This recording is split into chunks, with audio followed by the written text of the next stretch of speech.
تفقدت قناة شو تي في على مسلسل تركي جديد يحمل باسم شراب التوت. المسلسل من فكرة ميليس وزينب جوري الذي قاموا بتأليف مسلسل التفاح الحرام من قبل، الذي ما زال يعرض حتى الآن. تدور أحداث المسلسل حول الأحداث المدهشة التي تطورت بعد زواج دوغا وفاتن، وهما من أبناء عائلتين من ثقافات مختلفة في حفل زفاف مبهر.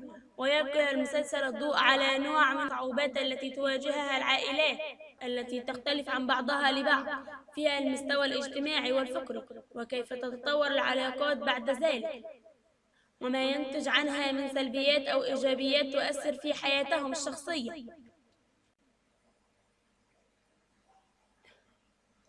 تبدأ الحلقة بدخول كيفالجين وهي والدة دوغا إلى المدرسة الثانية، حيث تعمل بها كمديرة مدرسة صارمة جدا على الطلاب وتحب النظام. لديها ابنتان، الكبرى دوغا وهي طالبة في كلية طب الأسنان ودخلتها بمنحة بسبب تفوقها، أما الصغرى شيماء طالبة في الثانوية العامة في نفس المدرسة مع والدتها، وبسبب معاملة والدتها القاسية للطلاب تتأثر علاقة شيماء بزملائها بسبب كرههم لوالدتها. وفي الأخير شكرا لكم والسلام عليكم ورحمة الله وبركاته.